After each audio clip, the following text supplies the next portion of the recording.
تأكل أموال اليتامى قليلا؟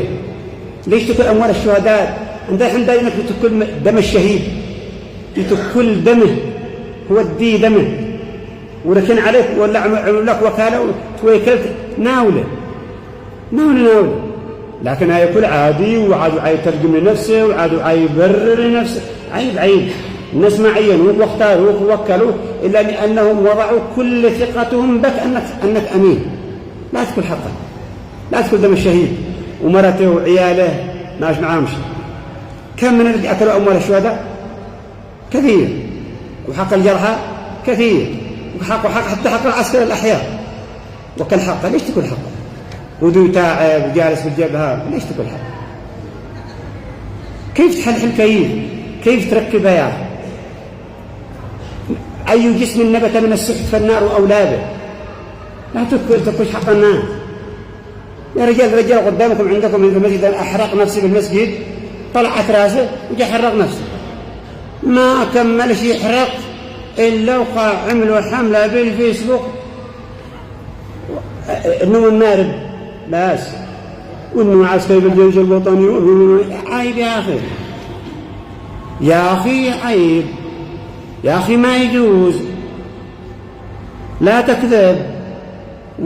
والذي تولى كبره ونشره اللي كان عند الشرعية، وكلوا من خير الشرعية ورواتبهم من عند الشرعية، ويولي يتكلم على الشرعية ويتكلم الرجال أحرق نفسه يا رجال الأثيوبي عندكم بالباب، الأثيوبيين عندكم راقدين، عندك باب فندق الشام وسوق بن عبود، وعندك في المجمع بعضهم سقاء بعضهم ما معهم شيء.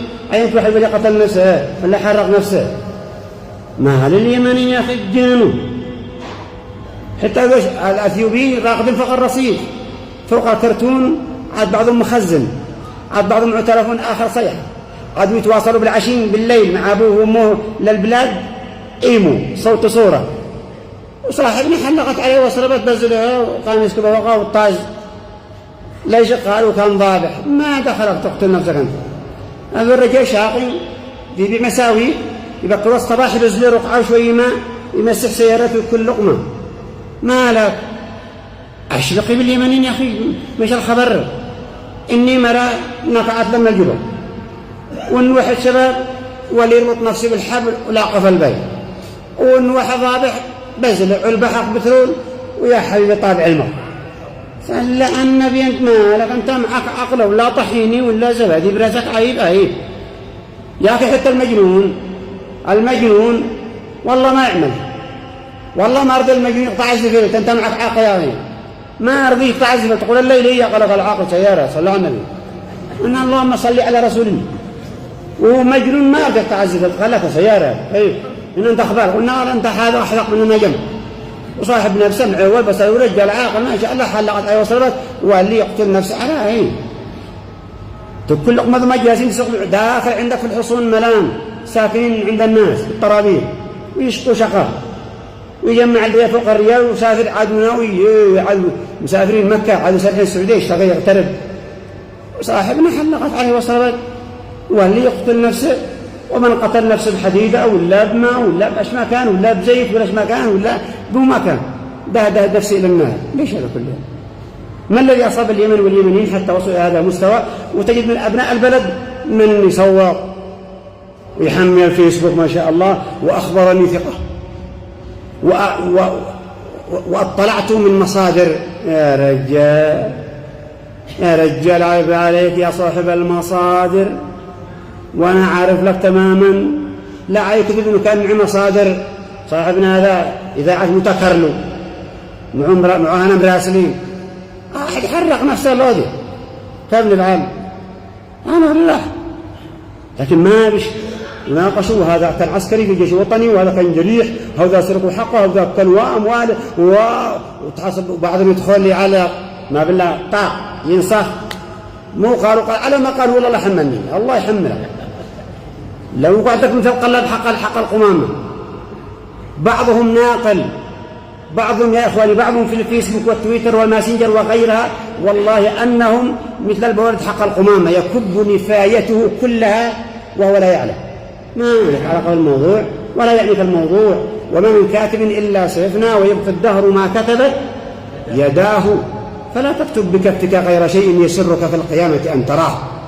حاجة أنت ما أنت جاري بها ولا عينتها ولا عندك علم بينها ولا عندك دليل على ذلك، ما أنت جاري على الجهة المختصة اللي جاري.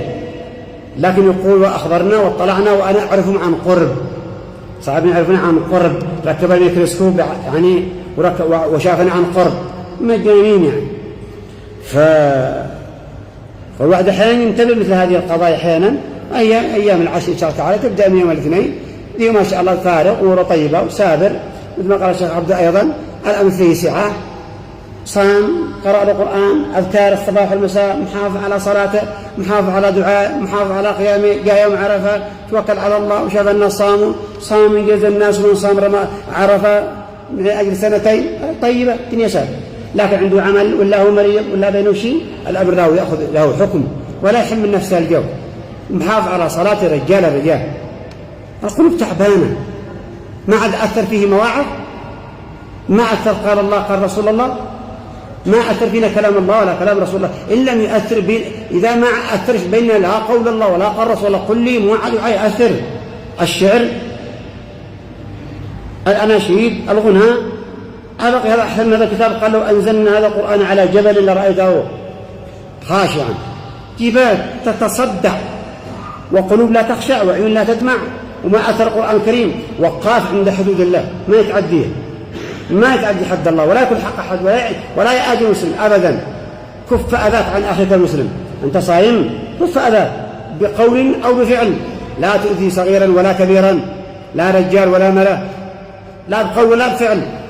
كيف فلان قل فيه خير نحسبه والله حسيبه وخلته بلاس طيب خناس، لكن فلان أنا أعرفه حقيقة يعني ما فيه خير وأظنه حقيقة يعني يا يدخل دحين ما لك علاقة في الموضوع، ما لك وللناس، دع الخلق للخالق تكفل بهم، خلقهم رزقهم أواهم أطعمهم سبحانه، لنأكل من رزق الله ونعصي على مملكته، لكن حليم كريم يعطي عطاء فوق المعلوم، لكن ما عرفنا قدره ولا قدمنا الله تعالى حق قدره ولا استحينا منه حق الحياة. كم حذرنا، كم نبهنا وقلنا هذا ما ينفعش وهذا ما يصلح وهذا ما يجوز، بس ببرأة الذمة فقط. ولا أن تخبر بروحك هذه حياتك، هذا عمرك، هذه سفينة حياتك وسفينة عمرك، سوقها كيف مشترك. الذي يشتري الخير أبواب الخير مفتوحة، وذي يشتبه بالجانب الآخر.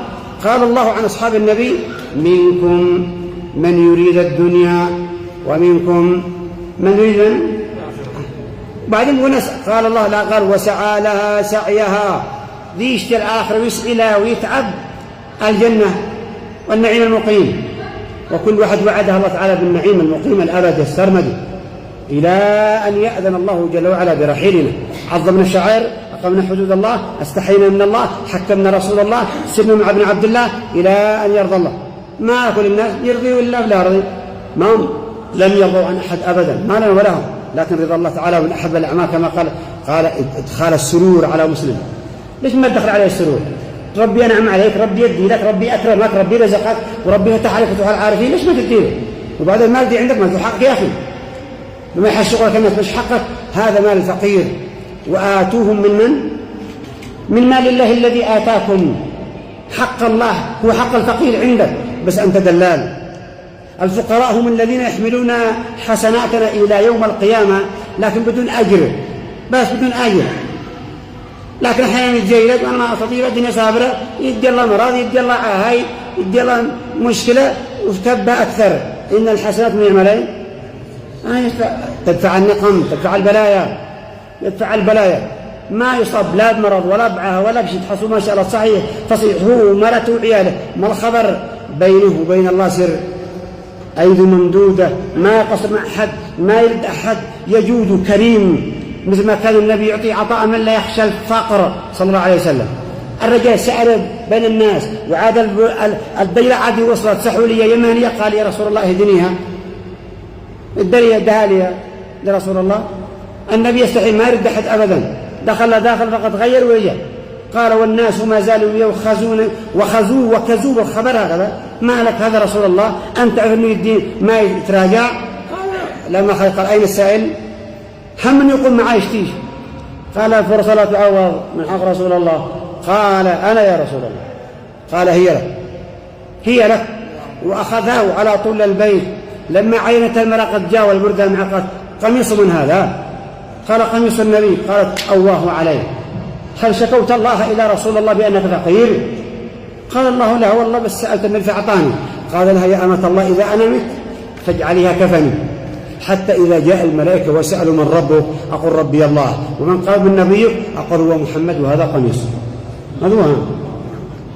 شفت الحب بينه صاحبنا حين بيتمزمز نادل الدله أي أنت جرى عندك تعرف من عيونه إنه جاء، والله ما دفعت شيء إلا ودفع الله فيها من البلايا والرزايا فوق ما تتوقع.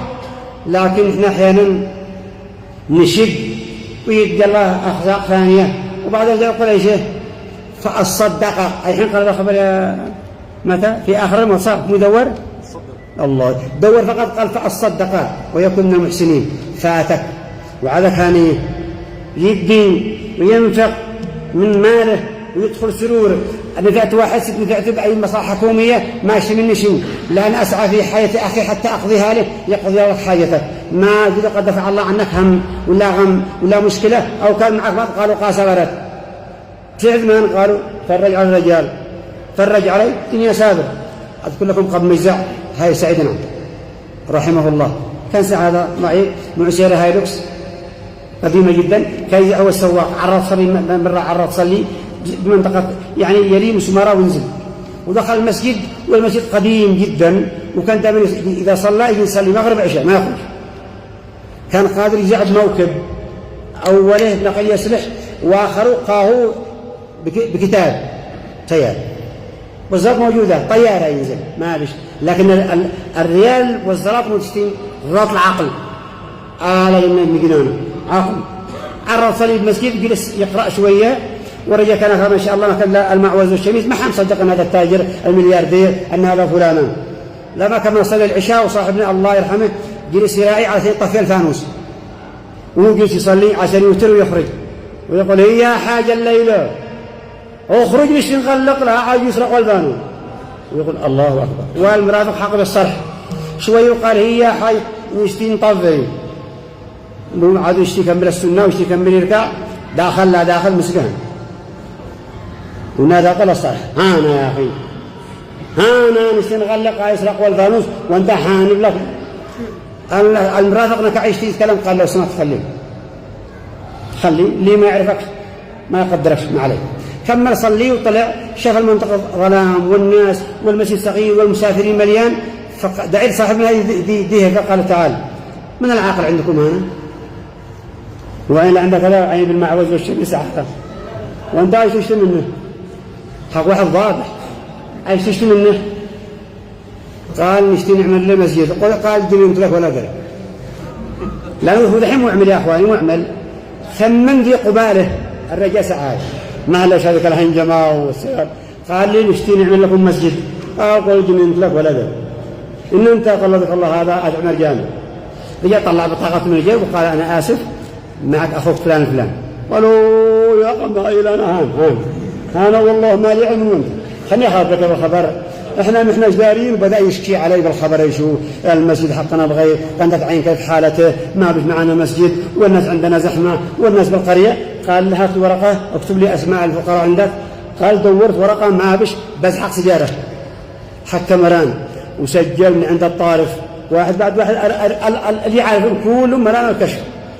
قال إن شاء الله تعالى بعد أسبوعين بإذن الله ما جاء بعد أسبوعين إلا وقد جاء مهندسين والعمل اشتغلوا عملوا بالجامع 15 مع الحمامات وكفالة هؤلاء الأيتام إلى اليوم. ما كان يطلع القاطع الديانات حق البسكوت ولا حق الصابون ولا حق إلا وطلعوا المظارف معهم كل واحد مظروفه حقه. أي متى في القفر جامع هايل بيريم جامع هايل اطلع صنعاء جامع هايل تعال هنا جامع هايل روح أندونيسيا جامع هايل في كل مكان جامع هايل طرحا وجزء. سألت عبد الواسع وربما قد يسمعني، سألت عبد الواسع مرة سؤالا فقلت عن عبدي أسألك سؤال فقط، قال لي تفضل. قلت سر نجاح تجارتكم في الداخل والخارج؟ فقال لي بالنص، قال سر النجاح أننا نتعامل مع الجميع، مع الناس بصدق وأمانة، كافرا كان أو مسلما. التجارة الصدق الأمانة، وعاشوا بصدق وأمانة وصلاة وعمل، والله تعالى أشقال يصب الرزق صبا. أنت حيث يدي الله تعالى الخير، تسقي وتجري وتتعب ودي الجهاد لها فوهن. الدنيا طيبة والحمد لله على كل حال. أعانكم الله. نسأل الله أن يبلغنا أيام العشر وإحنا بخير وبلادنا بخير. نسأل الله أن يبلغنا أيام